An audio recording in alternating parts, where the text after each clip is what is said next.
রাহা দ্রুত সরে যেতে নিলেই তিশান প্রচন্ড রাগ নিয়ে রাহার হাতে হ্যাচকা টান মেরে থামিয়ে দিয়ে ঠাস করে গালে একটা চড় বসিয়ে দিল। মুহূর্তেই রাহা স্থির হয়ে গেল, হাত দিয়ে গালটা চেপে ধরে ছলো ছলো চোখে তিশানের দিকে তাকালো। রাহার চোখে বিস্ময়, অভিমান আর ব্যথা একসাথে ফুটে উঠল। একে তো ইব্রাজের স্মৃতি হারানোর যন্ত্রণা, তার উপর তিশানের মায়ের। রাহা ছলো ছলো চোখে তিশানের দিক তাকাতেই তিশান ধমকে উঠে বলল, চোখ নিচে কর রাহা। মেরেছি, তাতে কিচ্ছু যায় আসে না, কিন্তু এইভাবে তাকিয়ে থাকলে আমার মুড আর নিয়ন্ত্রণে থাকবে না। তোকে মারার মুড বদলে গিয়ে অন্য কিছু করার মুড তৈরি হয়ে যাবে, আর তখন হয়তো আমি নিজেকেও থামাতে পারবো না। তিশানের গলায় সে হালকা হুমকির সুর আর চোখে গভীর কিছু লুকানোর ইঙ্গিত। রাহার গালটা তখনও জ্বলছে, কিন্তু তিশানের কথায় তার শিরধারা বেয়ে একটা শীতল স্রোত নেমে গেল। সে কিছু বলতে পারলো না, শুধু অসহায় ভাবে তিশানের চোখ থেকে দৃষ্টি সরানোর চেষ্টা করলো। তিশান দ্রুত রাহার হাত ধরে নিচে নামাতে নিলেই বুঝতে পারলো হাঁটতে কষ্ট হচ্ছে। পিঠে ব্যথা হওয়ার কারণে সোজা হয়ে দাঁড়াতে পারছিল না। রাহা ব্যাপারটা বুঝতে পেরে তিশানের হাতটা ঝাটকা মেরে ফেলে দিয়ে বলল, খুব তো এসেছেন হিরোগিরি করতে, এখন নিজেই পঙ্গু হয়ে বসে আছেন। আমার সব কিছুতে ওনার বাধা দিতে হবে, আবার মারলোও আমায়। লাস্ট কথাটা বলতে বলতে রাহা নিজের গালে হাত বুলাতে লাগলো। একে তো রাহাকে থামিয়ে দেওয়ার রাগ, আবার হচ্ছে থাপ্পড় মারা রাগ। দুটো রাগের মিশ্রণে এই কথাগুলো বেশ তেজ নিয়েই বলেছে রাহা। পুরুষ লোকের রাগ ভয়ঙ্কর হয়, আর কথা যদি ওঠে তার শক্তি নিয়ে, তাহলে তো পুরুষের শক্তি যেন দ্বিগুণ বেড়ে যায়। তিশান প্রচন্ড জেদ নিয়ে রাহাকে দু হাতে 5 কোলো তুলে নিল। রাহা তো হতভম্ব, তিশানে কি করছে। তিশানের চোখে মুখে যেন আগুন জ্বলছে। রাহা এক দৃষ্টিতে সেই আগুন জ্বলা চোখে মুখে তাকিয়ে রইল। রাহার চোখ মুখ ফ্যাকাশে, চোখ তখনও ছল ছলে, মাথা ঘুরছে। তিশান রাহাকে কিছুটা বুকের সাথে চেপে ধরে কানের কাছে ফিস ফিস করে বলল, তোরই ছলছল নয়নের দৃষ্টি আর তোর চাহনি, এটা শুধু চোখের চাহনি নয়, আমার জন্য ফাঁদ। এইভাবে বারবার তাকিয়ে তুই আমায় ধ্বংস করছিস, জানিস? এই দৃষ্টি দেখলে আমার মনে হয় তোকে ছেড়ে খেয়ে ফেলে। তুই বুঝতেই পারলি না তুই কবে কিভাবে আমাকে পাগল বানিয়েছিস। দয়া করে আমার ভেতরে পাগলটাকে জাগিয়ে দিস না, তাহলে কিন্তু তোর রফা দফা অবস্থা হয়ে যাবে। রাহা পুরোপুরি স্তব্ধ। রাহা অবুঝ নয়, এত কিছুর পরেও সে অবুঝ থাকতে পারে না। তিশানের কথার মানেটা খুব বেশি না হলেও অল্প একটু বুঝতে পারছে, কিন্তু এতে তার তিশানের প্রতি মায়া নয়, বরং রাগ জন্ম নিচ্ছে। রাহার রাগের কারণ হলো তিশান তাকে বাধা দিচ্ছে সবকিছুতে। তারপর সেই দিনের গিটারের সেই কাহিনী, আজকে আবার কিনা মারলো। এরপরও কিভাবে তার প্রতি মায়া জন্ম নিতে পারে। রাহার আর ইচ্ছে করলো না তিশানের দিকে তাকিয়ে থাকতে। একে তো তিশানের মুখের এসব কথা, তার উপরে তিশানের চোখে মুখে এক উন্মাদনা আর জেদ, যেটার দিকে রাহা আর তাকিয়ে থাকতে পারলো না। বাহিরে তখনও হট্টগোল। মুনতাহারা পাগল প্রায়, মেয়ে তার চলে গিয়েছে আগুনের কাছে। যদিও তিশান যাওয়াতে একটু স্বস্তি পেয়েছে, কিন্তু এই বিপদে কতটা স্বস্তিতে থাকা যায়। রোকেয়া বেগম আর তানিয়া মৌ ওরা সবাই ততক্ষণে চলে এসেছে। তানিয়া মুনতাহারাকে জড়িয়ে রেখে সান্ত্বনা দিয়ে বলছে, কিছু হবে না। মুনতাহারা অস্থির হয়ে বারবার সিঁড়ির দিকে তাকাচ্ছে। তিশান রাহাকে 5 কোলো করে নামছে দেখেই মুনতাহারা তানিয়ার থেকে সরে দ্রুত তিশানের দিকে দৌড় লাগালো। তিশান মুনতাহারা পর্যন্ত এসে কোলে রাখা রাহাকে ঠাস করে ফেলে দিল। রাহা ধপ করে নিচে পড়ে যেতেই চোখ মুখ খিচে মা করে ডেকে উঠল। তিশান নিজের শার্ট প্যান্ট ঝাড়তে ঝাড়তে মুনতাহারার দিকে তাকিয়ে স্বাভাবিক ভঙ্গিতে বলল, জীবিত অবস্থায় আমি ফিরিয়ে দিয়েছি। নিচ থেকে রাহাকে টেনে তুলে মুনতাহারা শাসিয়ে যাচ্ছিল, কিন্তু তিশানের কথা শুনে এত দুঃখের মধ্যে কপাল চাপড়িয়ে বলল, তুইও না, এরকম একটা পরিস্থিতিতে এসব কথা আসে কিভাবে তোর মুখ দিয়ে? তিশান ঠোঁট উল্টিয়ে বলল, কিরকম পরিস্থিতি? হ্যাঁ, তোমার মেয়ে তো মরে যায়নি। এই যে জলশান্ত একটা পেতনি দাঁড়িয়ে আছে সামনে। তিশানের কথায় তানিয়া আর মৌ না হেসে পারল না। রোকেয়া আর মুনতাহারা হলো মায়ের জাত, তাদের কাছে তো এই মুহূর্তে মজা করা সাজে না। এদিকে তিশানের দিকে হা করে তাকিয়ে আছে রাহা। রাহা যেন কিছুই বুঝতে পারলো না। এই কি সেই তিশান যে কিনা একটু আগে কি সব করলো আর থাপ্পড়ও মারলো, কিন্তু তাকে দেখে মনে হচ্ছে সে কেবল দৌড়ে গিয়ে রাহাকে কোলে তুলে নিয়ে এসেছে। এগুলো বাদে আর কিচ্ছু হয়নি। রাহা আর অবাক হতে পারলো না। তিশানের দিকে তাকিয়ে বিড় বিড় করে বলল, নাটকবাজ। রাহা ফ্রেশ হয়ে ড্রয়িং রুমে আসতেই দেখলো তিশানকে খাইয়ে দিচ্ছে রোকেয়া বেগম। রাহা ঠোঁট উল্টিয়ে বলল, বাপ রে, দামড়া গন্ডাটাকে খাইয়ে দেয়া লাগে নাকি? মেয়ের কথা শুনে মন তাহার আর ভালো লাগলো না। সে চায় মেয়ে ভদ্র হয়ে চলাফেরা করুক, বড়দেরকে সম্মান করুক। রাহার কথায় মন তাহারা ধমক দিতে যাবে অমনি রোকেয়া বেগম বলল, আমার দামড়াটা যে হাতটাকে কুচি কুচি করে কেটে ফেলেছে সেটা কি জানিস তুই? এই হাত দিয়ে খাবার খাওয়া যায় নাকি রে? এত বড় ছেলে কিভাবে হাত কেটেছে এটাও নাকি জানে না। ঠিক ছোটবেলার স্বভাব, ছোটকালেও একই কাহিনী করত, তারপর জিজ্ঞেস করলে বলতো জানে না। রাহা বুঝতে পারলো তিশান যে সেদিন হাত কেটেছিল এটাই সেই ব্যাপার। রাহার একটু অন্যরকম লাগলেও দুষ্টুমি করার জন্য বলল, কিন্তু খালামণি, আমি তো জানি তোমার ছেলের হাত কাটার রহস্য। রাহার কথায় ওপাশে থাকা তানিয়ার মৌ দৃষ্টি দিল তিশানের হাত কাটার ব্যাপারে জানার জন্য। রোকেয়া বেগম তাড়া দিয়ে বলল, কি বলিস? তাহলে বল কিভাবে কাটলো এই হাত? তিশান ভাবছে এই বোকা মেয়ে আবার সত্যিটাই না বলে দেয়। তিশান আমতা আমতা করে রাহাকে থামাতে চাইলেও রাহা জোর করে বলল, খালামণি, তোমার ছেলে সদ্য একটা তরতাজা ছ্যাঁকা খেয়েছে। প্রেমিকা ধোকা দিয়ে অন্য একজনের বিয়ে করে ফেলেছে, আর সেই দুঃখে তোমার গন্ডার ছেলে হাত কেটে ফেলেছে। রাহার কথা শুনে এক একজনের মুখের ভঙ্গিমা এক এক রকম হয়ে গেল। তিশান নিঃশ্বাস টেনে মনে মনে ভাবলো, বাঁচলাম। তানিয়া আকাশ পাতাল কাঁপিয়ে হেসে দিল। মনে হচ্ছে রাহা কোনো জোকস বলেছে। অবশ্য জোকসই বলা যায়। মৌয়ের মুখটা দেখার মতো হলো। সে হয়তো তিশানের আলাভোলা মুখটা দেখে ভেবেছিল এই খিটখিটে মেজাজের ছেলের দ্বারা প্রেম করাই সম্ভব নয়, আবার ছ্যাঁকা। রোকেয়া বেগম ছেলের সম্পর্কে এমন কথা শুনে কিছুটা চিন্তিত হলেও মন তাহারা রাহাকে দমিয়ে দিয়ে বলল, অসম্ভব। তুই বললেই আমরা বিশ্বাস করে নেব নাকি? আমার বোনের ছেলেকে কেউ ছ্যাঁকা দেবে এটা হতেই পারে না। এমন একটা সোনার টুকরো ছেলেকে কেউ ছ্যাঁকা দেবে তো দূরে থাক, উল্টো পিছনে লাইন লেগে থাকবে মেয়েদের। বাসায় এসে বসে থাকবে মেয়েরা। মনতাহারা কথাটা বলার ছলে বললেও ময়ের গায়ে যেন কিছুটা লাগলো। সে সবার কথার মাঝে একটা ছোট্ট বাহানা দিয়ে বের হয়ে গেল। ময়ের যাওয়ার পানে তাকিয়ে রাহা ফের মায়ের দিকে তাকিয়ে চেঁচিয়ে বলল, তুমি মেয়ের পক্ষ না নিয়ে ওনার পক্ষ নিচ্ছ আম্মু? মনতাহারা আহ্লাদি হয়ে বলল, মেয়ে ভুল হলে কি মেয়ের পক্ষ নিব নাকি? রাহা কিছু না বলে মুখ ভেঙচি মেরে চলে গেল রুমে। তিশানের খাওয়া ততক্ষণে শেষ। রাহা রুমে এসে ভিজে চুলগুলো ছেড়ে দিয়ে আয়নায় চোখ রাখলো। রাহার এই ছোট্ট একটা মাথা, অথচ এই মাথায় কত রকমের কত কিছু চলে। রাহার ভীষণ ক্লান্ত লাগছিল। আয়না থেকে সরে গিয়ে একটু বিছানায় গা এলিয়ে দেবে ভেবে আয়না থেকে সরে যেতেই হঠাৎ খেয়াল করলো গালের দিকটাতে। না, গালে দাগ নেই। দাগ থাকার কথাও না। প্রায় অনেক সময় হয়েছে থাপ্পড় মারার। এরপর তো ওরা ওই বাসা ছেড়ে এ বাসায় আসলো। ওই বাসার অবস্থা এখন নাজেহাল। ছাদের রুমের সাথেই রাহাদের বাসা ছিল বলে প্রচন্ড ধোঁয়া আর আগুনের ফুলকি পানি সবকিছু মিলিয়ে বাসার অবস্থা অনেক খারাপ বিধায় রাহারা চলে এসেছে তিশানদের বাসায়। রাহা গালে হাত দিয়ে তিশানের দেওয়া থাপ্পড়ের কথা মনে হতেই রাহার চোখ মুখ অন্ধকার হয়ে আসলো।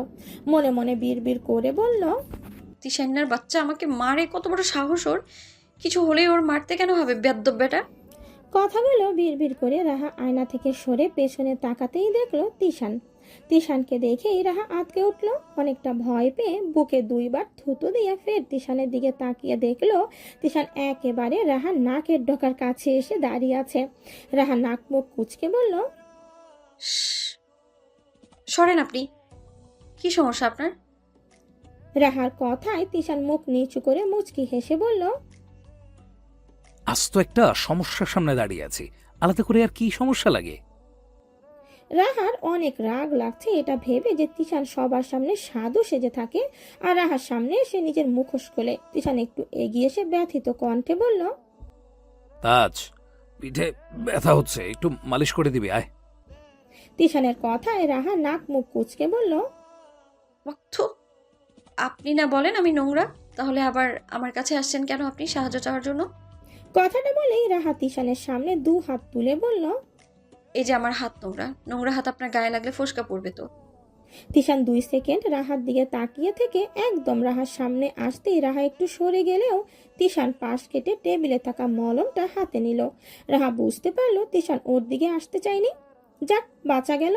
তিশান মলম হাতে বের হয়ে যেতে নিবে অমনি রাহা চোখ বন্ধ করে স্বস্তির নিঃশ্বাস টেনে চোখ খুলতেই দেখে তিশান ফের রুমে আসছে। একদম রাহার দিকে এগোচ্ছে।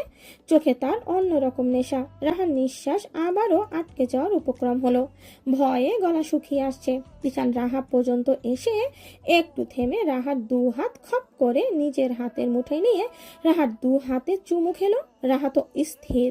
তিশান হাত দুটো সযত্নে ফেলে রেখে রুম থেকে বেরিয়ে গেল। তিশানের চোখের সেই গভীর দৃষ্টি যেন রাহার সমস্ত শক্তি শুষে নিচ্ছে। তার গলা শুকিয়ে কাঠ, হৃৎপিণ্ড যেন বুকে ধাক্কা মারছে। তিশানের আচরণে ভয় মিশ্রিত এক অদ্ভুত অনুভূতি জমা হতে লাগলো। তবে তিশান চুমু খেয়েই আবার এমন শান্তভাবে চলে গেল যেন কিছুই হয়নি। রাহা বিস্ময়ে এবং দ্বিধায় স্থির হয়ে রইল। সময় চোখের পলকেই যেন চলে যায়। তেমনি দেখতে দেখতে রাহার রেজাল্ট দেওয়ার দিন চলে আসলো। রাহার তখনও এ বাসায় রয়েছে। ও বাসায় মেরামত চলছে, কাজ কিছুটা ধীর গতিতে চলছে বিধায় এখনো শেষ হয়নি। তখন সকাল 10টা। বাহিরে রোদ ঝলঝল করছে। সূর্যের প্রখর তাপ। রাহার যেন সূর্যের তাপ গায়ে লাগে না। কাঁথা মুড়িয়ে ঘুমাচ্ছে সে। সারা রাত রেজাল্টের চিন্তা করে ঘুমোতে পারেনি বলে বেচারা এখন ঘুমাচ্ছে। তিশান ল্যাপটপ হাতে ড্রয়িং রুমে এসেই মুনতাহারার উদ্দেশ্যে জিজ্ঞেস করলো, আন্টি, তোমার মেয়ে কোথায়? মুনতাহারা মুখের কথা মুখে রেখেই তিশানের দিকে তাকিয়ে বলল। ঘুমাচ্ছে? তিশান কড়া চোখে চেয়ে বলল, তোমার মেয়ের আজকে রেজাল্ট বের হবে, জানো কি সেটা তোমরা? মুনতাহারা মুখে দেওয়া বাদাম চিবোতে চিবোতে বলল, ঘুমাচ্ছে মনে হয়। বাপ, গতকাল সারা রাত মেয়েটা চিন্তা করছে। এখন ঘুমাচ্ছে তো ঘুমাক, উঠলেই তো চিন্তা করবে। চিন্তা করলেই কি আর রেজাল্ট পাল্টে যাবে? যেটা হয়েছে সেটা তো আসবে। চিন্তা করতে করতে চোখের নিচে কালি পড়ে যায়। আমার পুতুলের মতো মেয়েটা নিজের যত্ন একেবারেই নেয় না রে। মুনতাহারার কথা শুনে তিশানের মাথা গরম হয়ে গেল। এরকম একটা মুহূর্তে এত আহ্লাদ, ইচ্ছে করছে হাতে থাকা ল্যাপটপটা সজোরে ফ্লোরে ছুঁড়ে মারতে। তিশান দাঁত কিরমির করে বলল, আমি চিন্তা করছি এটার বেলায় কারো কিচ্ছু হচ্ছে না, আর ওই নবাবজাদের বেলায় চত আহ্লাদ। দেখাচ্ছি মজা। প্রচন্ড রাগে তিশান সোফায় ল্যাপটপটা রেখে টেবিল থেকে পানি ভর্তি জগটা হাতে নিয়ে হাঁটা ধরলো তানিয়ার রুমে। মুনতাহারা নিজের কাজে ব্যস্ত হয়ে গেল বলে তিশানকে খেয়াল করলো না। তিশান রুমে ঢুকেই দেখলো বিছানার এক কোণে চোখে মুখে মাথা সহ কাঁথা মুড়িয়ে একটা ছোট্ট কোরবালিশ হয়ে পড়ে আছে রাহা। অবশ্য কাঁথাতে ঢাকা থাকায় তার মুখ আর চেহারা দেখা যাচ্ছে না। তিশান চোখ মুখ কুঁচকে বিড়বিড় করে বলল, উপস, এই কাঁথা আমার তাজকে এইভাবে আষ্টে পৃষ্ঠে ছুঁয়ে আছে কেন? বেড়া লুচ্চা। মুহূর্তেই তিশানের রাগটা মাথায় চাড়া দিয়ে উঠল। শীতকে থামিয়ে দিয়ে ভাবলো, শিট, কাম অন তিশান, এখন ভালোবাসা দেখানোর সময় না। রাহা অন্যায় করেছে, সো তাকে শাস্তি পেতে হবে। তিশান কখনো কাউকে ছাড় দেয় না। সে যদি তিশানের প্রাণের চেয়েও প্রিয় হয়, তাজ হয়, তাহলেও না। রাহার মুখের কাছ থেকে টান মেরে কাঁথা সরিয়ে দিয়েই তিশান আর রাহার দিকে তাকালো না। কারণ ঘুমন্ত রাহার দিকে তাকালে যে তিশান যেটা করতে এসেছে সেটা করতে পারবে না। তিশান অন্যদিকে তাকিয়ে রাহার চোখে মুখে জগের সম্পূর্ণ পানি ঢেলে দিল। অমনি ঘুমন্ত রাহা ধরফর করে কাঁথা সহ উঠে বসলো। সামনে মূর্তির ন্যায় তিশানকে দাঁড়িয়ে থাকতে দেখে আরো বেশি অবাক হয়। চোখ পিটপিট করে তিশানের দিকে তাকিয়ে আমতা আমতা করে বলে, হনুমান? তিশান রাহার হাত ধরে একটা ঝাঁকি মারতেই রাহার হুঁশ ফিরে আসলো। অমনি চিৎকার করে বলল, ঈশান ভাই, করছেনটা কি? আমি তো পুরো ভিজে গেলাম। তিশান ডোন্ট কেয়ার ভাব নিয়ে জগটা পাশে রেখেই দু হাত পকেটে গুজে টান টান হয়ে রুম থেকে বের হয়ে গেল। রাহা তো অবাক, যেন কিছুই হয়নি। রাহা চোখ মুখ কুঁচকে বসে রইল। রাহার চিৎকারে ততক্ষণে তানিয়া আর মুনতাহারা চলে এসে, মুনতাহারা মেয়ের চিৎকার শুনেই বুঝতে পারছে তিশান 19-20 করেছে। তিশানকে বকতে বকতেই মেয়েকে সান্ত্বনা দিয়ে বলল, তুই রেজাল্টের জন্য চিন্তা না করে ঘুমাচ্ছিলি বলেই এই শাস্তি। রাহা ঠোঁট উল্টিয়ে বলল, কিন্তু আমি তো সারা রাত চিন্তা করেছি মা, এটা কি যথেষ্ট ছিল না? মা আর মেয়ের বোকা বোকা কথা শুনে পাশ থেকে তানিয়া মুখ টিপে হাসতে লাগলো। রাহা সব ভুলে এবার রেজাল্টের চিন্তায় ডুব দিল। অর্ধভেজা কাপড় নিয়েই সোফার কাছে এসে তিশানের থেকে একটু দূরে বিড়াল ছানার মতো বসে পড়লো। চোখে মুখে ঘুমের রেশ, গায়ের জামা কুচকানো, এলোমেলো চুল, হালকা চিন্তিত আর বিরক্ত দেখা যাচ্ছে। এমন এলোমেলো বিড়াল ছানাটাকে কোলে নিয়ে বসে থাকতে ইচ্ছে করছে তিশানের। রাহা এভাবে সামনে থাকলে তিশানের কাজে মন বসছে না। তিশান এক পলক রাহাকে দেখেই ল্যাপটপের দিকে নজর দিয়ে গম্ভীর কণ্ঠে বলল, ফ্রেশ হয়ে আয়। রাহা বাদ সেদে বলল। উম, পরে করা যাবে। তিশান ধমকে বলল। যাইতে বললাম, এমন পেতনির চেহারা নিয়ে আমার সামনে বসে থাকবি না, সর সামনে থেকে। সকাল সকাল যেভাবে অপমান করছে, কিন্তু রাহা তেরে আসছে না, কারণ যতই হোক আজকে যে তার বিপদ, তাই রাহা চুপচাপ থাকছে। তবে মনে মনে যত পারছে তিশানের 14 গোষ্ঠী উদ্ধার করছে। রাহা একেবারে গোসল করেই নিল, এখন অনেকটা ফ্রেশ লাগছে। রাহার গোসল শেষ করতে করতেই রেজাল্ট পাবলিশ হয়ে গেল। ড্রয়িং রুমে চেঁচামেচি শোনা যাচ্ছিল। রাহা নিজেকে একটু গুছিয়ে যেই বের হতে নিবে, অমনি তিশান সামনে এসে দাঁড়ালো। তিশানকে দেখি রাহা থেমে গিয়ে মেকি হেসে বলল। রেজাল্ট কি হয়েছে ভাইয়া? তিশান মুখটাকে একেবারে অন্ধকার করে নিল। তিশানের মুখটাতে এভাবে আমাবস্যা নেমে গেল কেন, এটা ভেবেই রাহার চিন্তা বেড়ে গেল। রাহার চোখ মুখ ফ্যাকাশে করে তিশানের দিকে তাকাতেই তিশান একটু এগিয়ে এসে রাহার মুখের কাছে এসে বলল। আমার গাধি এই যাত্রায় পাস। তিশান আগে পরে কি সম্বোধন করেছে সেটাতে রাহার হুঁশ নেই। 5 শব্দটাতেই রাহা আটকে আছে। খুশিতে লাফাতে লাফাতে রাহার ড্রয়িং রুমে গিয়ে মুনতাহারাকে জড়িয়ে ধরল। মুনতাহারা বলছে, আলহামদুলিল্লাহ, আমার মেয়ে পাশ করেছে। আমি তো ভেবেছি তোর গোসল শেষ হয়নি, তাই তো বসে আছি তুই আসবি বলে। রাহা মায়ের সাথে আহ্লাদ শেষ করে ফোনটা তুলে কাউকে কল করলো।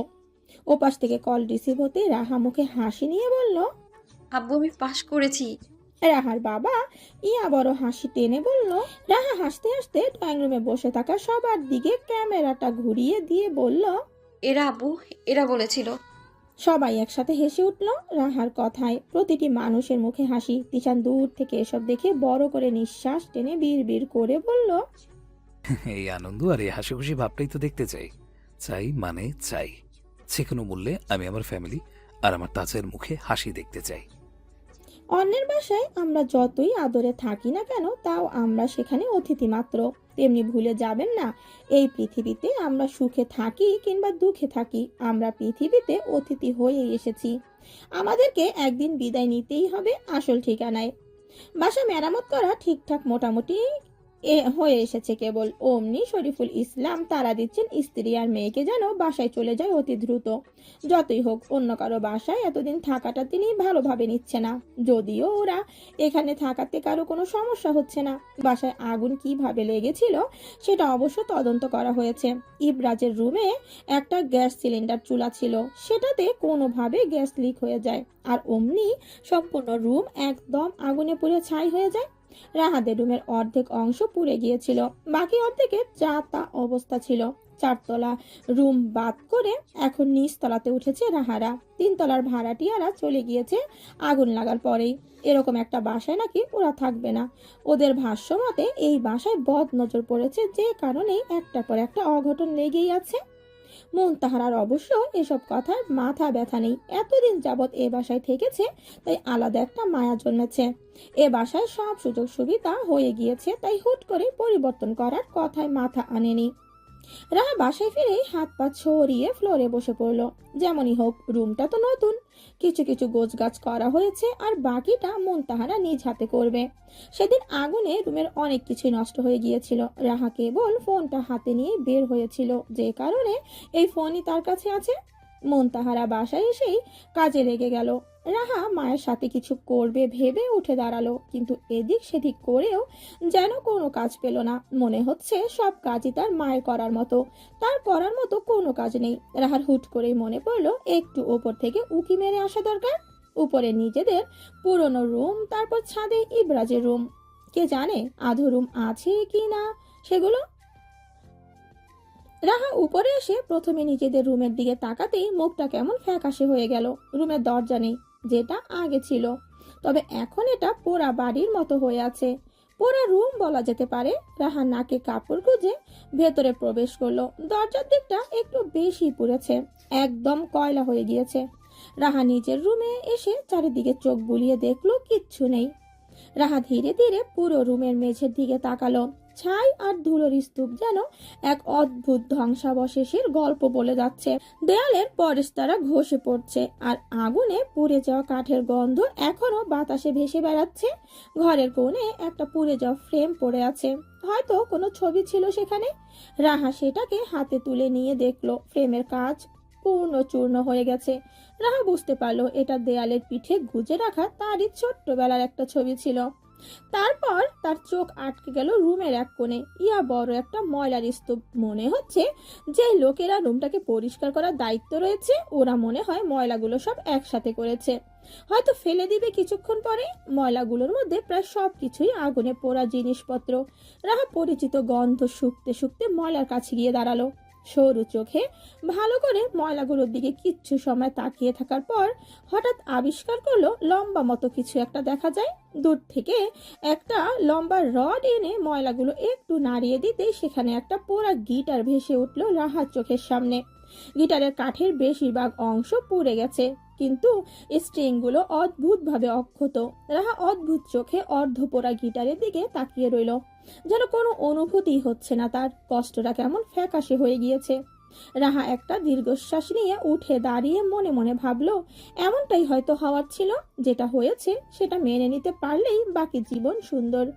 রাহারও সুন্দর জীবন চাই, এই কষ্টকর কুৎসিত জীবন রাহার চাই না। রাহার অবাধ্য মন তার ছেলের সুরে রাহাকে হেয় করে বলে উঠল, এইটুকুতেই হাঁপিয়ে গেলে? মনের এহেন কথায় রাহা ভারী চিন্তায় পড়ে মনকে জিজ্ঞেস করে, এতটুকু যথেষ্ট নয় কি? এর থেকেও কষ্টকর কুৎসিত জীবনও হয় বুঝি? মন তো জবাব দিল, হয় মানে? আলবাত হয়। হয়ই না, বরং জীবন আরো আরো অনেক বেশি কষ্ট নিয়ে আসবে, শুধু মাত্র স্বয়ং তোমাকে শিক্ষা দিতে, পরিস্থিতি আর বাস্তবতা বোঝাতে। ভুল করতে করতেই শিখবে তুমি। মনে রেখো, মৃত্যুর আগ পর্যন্ত তোমাকে শিখতেই হবে। শিখতে হবে মানে তুমি ভুল করবে, আর ভুলগুলো থেকে তো কষ্ট পেতে হয়। মনের এত বড় ব্যাখ্যা রাহার এই মুহূর্তে মেনে নিতে ইচ্ছে করলো না। বরং যখন যেটা হবে তখন সেটা না হয় মেনে নিবে আর শিখবে, এমনটা ভেবেই মনকে থামিয়ে দিল সে। হাজারো ভাবনার মধ্যে ময়লা পরিষ্কার করার দায়িত্বে থাকা লোকগুলো চলে আসলো বলে রাহা ওখান থেকে চলে আসলো। ভেবেছিল ছাদের রুমটাতে যাবে, কিন্তু আর যাওয়া হলো না, রুমে চলে আসতে হলো তাকে। মন্তাহারা টিভিতে আসক্ত। টিভিতে বাংলা চ্যানেলগুলোতে ধারাবাহিক নাটক আর নিউজগুলোই প্রায় সময় দেখে থাকে সে। দুই একটা ইসলামিক চ্যানেল আছে, সেগুলোতে কিছু প্রশ্ন উত্তর পর্ব আছে, ওগুলো দেখে। তাই খুব বেশি দেরি না করে নতুন টিভি নিয়ে আসা হলো বাসায়। টিভিতে ধারাবাহিক চলছে, মন্তাহারা মনোযোগ দিয়ে সেটাই দেখছে। রাহা এদিক সেদিক করছে। কতক্ষণ নিচের রুম বিছানা একটু গড়াগড়ি, আবার মায়ের সামনে এসে এটা ওটা খুঁটাখুটি। যেন সে কি করবে বুঝতেই পারছে না। মেয়েটা বড্ড একাকী না? খালামণির মেয়ে তানিয়া ছাড়া আর মিশার মতো তেমন কেউ নেই। স্কুলেও চলাফেরার জন্য ফ্রেন্ড ছিল, কিন্তু খুব ক্লোজ ফ্রেন্ডের কোনো কালেই ছিল না। প্রচন্ড মিশুকে মেয়েটার নিজস্ব কোনো ফ্রেন্ড নেই কেন, এটাও এই মুহূর্তে ভেবে পাচ্ছে না রাহা। অবশ্য ফ্রেন্ড নেই এমন কোনো ধারণা কখনো মাথায় আসেনি, কিন্তু এখন এখন হঠাৎ আশপাশটাতে কেমন নাই নাই গন্ধ। এতদিন এসব ছিল না, এখন শুধু মনে হয় এটা কেন নাই, ওটা কেন নাই। এতদিন মনে হয় নাই তার কেন কেন বন্ধু নাই। স্কুলে গিয়েছে, মজা করেছে, চলে এসেছে, শেষ। কিন্তু এখন নাইয়ের লিস্ট খুলে বসেছে বলে মনে হচ্ছে অনেক কিছুই নাই।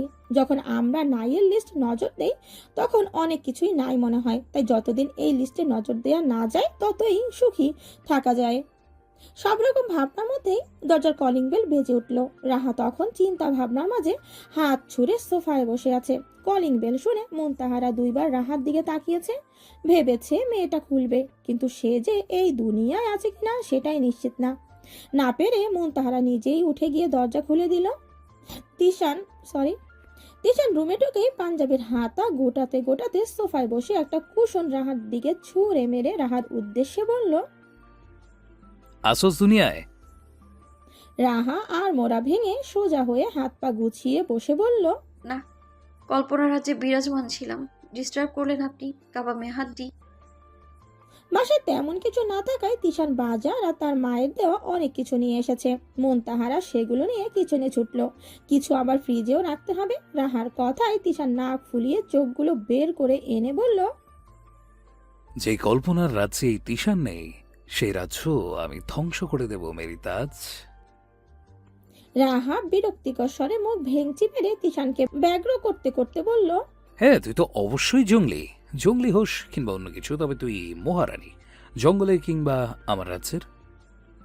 রাহার কথায় তিশান মেরুদণ্ড সোজা করে বসলো।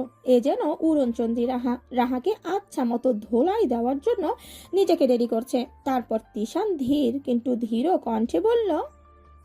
রাহা এই কথায় থমকে গেল। সে তিশানের দিকে সন্দেহের চোখে তাকিয়ে ভাবল, এগুলো কি শুধুই সিনেমা ডায়লগ?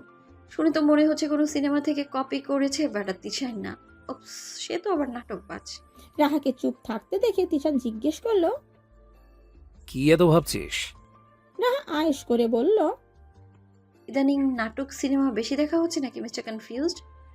তিশান কপাট কুঁচকে বলল। এত আজাইরা সময় আমার নেই। রাহা মাথা চুলকে বিড়বিড় করে বলল। তাহলে এইসব ডায়লগ কোথা থেকে আসে? তিশান একদম স্পষ্ট চোখে রাহার মুখের দিকে তাকিয়ে ছিল বলে কথাটা বুঝতে অসুবিধা হলো না। তিশান তীক্ষ্ণ কিন্তু শান্ত কণ্ঠে রাহার দিকে তাকিয়ে বলল। রাগিয়ে দিস না। রাহা তিশানকে ইচ্ছে করে খোঁচানোর জন্য বলল। তিশান রাহার মনোভাব চট করেই বুঝে গেল। রাহার মনকে বুঝে তিশানও সমান তালে নেচে বলল। বলেই তিশান রাহার দিকে হাত বাড়ালো। রাহা দ্রুত পিছিয়ে গিয়ে বলল। নিশ্চিত তোর সর্বনাশ। তিশান মুচকি হেসে বলল। তোর পেছানো জায়গা শেষ হলে তখন কি করবি? রাহা মুচকি হেসে বলল। তখন তখন আমি পালিয়ে যাব অন্য কোনো রাজ্যে। তিশান এবার তার কণ্ঠে গভীরতা এনে বলল। রানী পালায় না রাহা, তুই তিশানের রানী। পালাতে গেলে আমি নিজে তোকে ফিরিয়ে নিয়ে আসবো। রানী ছাড়া কি রাজ্য চলে বল? রাহা রাগ করার ভান করে মুখ ভেঙচি মেরে বলল। আপনি কিছু একটা বললেই সেটা হয়ে যাবে নাকি? আমার সিদ্ধান্তই চূড়ান্ত। রাজা রানী এসব মানি না আমি। তিশান কৌতুকভরা দৃষ্টিতে তাকিয়ে বলল। তোর সিদ্ধান্ত আবার কি? আমার সিদ্ধান্তই তোর সিদ্ধান্ত। আলাদা করে সিদ্ধান্ত নেওয়ার বয়স হয়নি তোর, বেয়াদব। রাহা মুখে চাপা রাগ নিয়ে দ্রুত তিশানের সামনে থেকে পালালো। পুরুষ জাত ছুকছুক বিড়ালের মতো, যেভাবেই হোক পাত্তা পেয়েই ছাড়বে। তিশান রাহা যাওয়ার পানে তাকিয়ে মাথা চুলে ভিলি কেটে মুচকি হেসে বলল। এই লড়াইয়ে তুই হারবি রাহা, শুধু সময়ের অপেক্ষা। একটি বড় উঁচু গেট পেরিয়ে ধীর পায়ে হেঁটে ক্যাম্পাসে ঢুকলো রাহা। তার এক হাতে শক্ত করে ধরে রাখা ব্যাগ আর অন্য হাতে কখনো কখনো হিজাব টেনে ঠিক করছে। চোখে মুখে কিছুটা সংকুচিত ভাব। এটা ভেবেও বিরক্ত হচ্ছে যে সাথে কেউ আসলো না। অবশ্য প্রথম ক্লাসে সাথে কে বা আসবে? যদিও তিশান সাথে আসতে চেয়েছিল, কিন্তু রাহা একদমই তিশানের সাথে আসতে রাজি হয়নি। সম্পূর্ণ নতুন একটা জায়গা। শুধুমাত্র অ্যাডমিশনের সময় রাহা এসেছিল একবার, তখন অবশ্য সাথে মুনতাহারা আর তিশানও ছিল। আজকে তার প্রথম ক্লাস। নতুন জায়গা এসে কিছুটা অস্বস্তি অনুভব করছে, কিন্তু মনের মধ্যে অজানা আনন্দও ছিল। মনের মধ্যে একসাথে চঞ্চল ও ভারী করে তুলেছিল আনন্দরা। এসএসসিতে মোটামুটি ভালো একটা রেজাল্ট করে পাশ করার পরেই মোটামুটি লেভেলের একটা ভালো কলেজে অ্যাডমিশন নেয় রাহা। গায়ে কলেজ ড্রেস, চোখে মুখে অস্বস্তি নিয়ে এদিক সেদিক তাকাচ্ছে রাহা। খুব করে মনে হচ্ছে এখন অন্তত একটা বন্ধুর প্রয়োজন ছিল। এরকমটা মনে হলেও রাহার জেদি মন জেদ নিয়ে নিজেকে বুঝালো, যাকগে আমি একাই চলতে পারবো।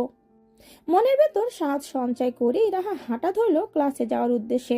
চারপাশে ফুল দিয়ে সজ্জিত মনে হচ্ছে কলেজের আশপাশ। ছেলে মেয়েরা এক ছুট দুই ছুট হয়ে দলে দলে যাচ্ছে ক্লাসের দিকে। সবার মধ্যে এক অন্যরকম নতুনত্বের উত্তেজনা। রাহা আপন মনে এদিক সেদিক তাকিয়ে হাঁটতে হাঁটতে হঠাৎ সামনের কারো সাথে সজোরে ধাক্কা লেগে পড়ে যেতে নিবে অমনি একটা নরম তুলতুলে হাত রাহাকে আটকে দিল। আচমকা ধাক্কা আর হাতের টান খেয়ে রাহা প্রচন্ড অস্বস্তিতে পড়ে গেল। কোন রকম নিজেকে একটু সামলিয়ে নিল। হিজাব ঠিক করতে করতে সামনের দিকে তাকিয়ে দেখলো এক নজর, কিন্তু রাহা কিছু বলার আগে সামনে থাকা নিশা মুখ ফুলিয়ে বলল। দিলি তো স্বপ্নটা ঘুরা ঘুরা কইরা। কই ভাবছিলাম কলেজে আইসা ফার্স্ট দিন একটা সুন্দর পোলার লগে ধাক্কা টাক্কা খাইয়া প্রেম শুরু করমু। নিশার কথায় রাহা হতবম্ব। মাঝারি সাইজের, লম্বা, গায়ের রংটা কি সুন্দর, একেবারে যেন কাঁচা হলুদ। সকালের কড়া রোদ গায়ে পড়ে একদম চকচক করছে মুখটা। মাথায় হিজাব নেই, কোমর অবধি চুলগুলো পেঁচিয়ে বেনি করে রেখেছে। দেখতে কত স্নিগ্ধ লাগছে, অথচ আচরণ কেমন উড়নচণ্ডী। রাহা এতক্ষণ নিশাকে পরখ করে, তারপর সন্ধিয়ান দৃষ্টিতে তাকিয়ে বলল। সরি, কিন্তু তুই তো গাড়ি করছো কেন? নিশা ভ্রু নাচিয়ে রাহার ওপর কোনো রকম ঝাঁপিয়ে পড়ে বলল। তুই কি আমার সিনিয়র? তোকে কি আপা কইতে হইব? রাহা এবার আর কথা বাড়াতে চাইলো না। এই ছোট্টখাট্ট বিষয় নিয়ে কারোর সাথে তর্ক করতে ইচ্ছে করলো না রাহার। যে মেয়ে এখন যে কথাটা বলা দরকার সেটাই বলতে চায় না, সে কিনা এখন তর্কে যাবে। আর প্রথম দিন কলেজে এসেই সমবয়সী কোনো মেয়ের সাথে ঝগড়া করাটাও ভালো দেখায় না। রাহা পাশ কেটে চলে যাওয়ার জন্য পা বাড়াতেই নিশা রাহার হাতটা নিজের হাতে পেঁচিয়ে ধরে হাঁটা শুরু করলো। রাহা হাঁ হয়ে নিশার মুখের দিকে একবার আর নিজের হাতের দিকে একবার তাকাচ্ছে, আর মনে মনে ভাবছে মেয়েটা পাগল নাকি। নিশা রাহাকে নিয়ে হাঁটতে হাঁটতে বলল,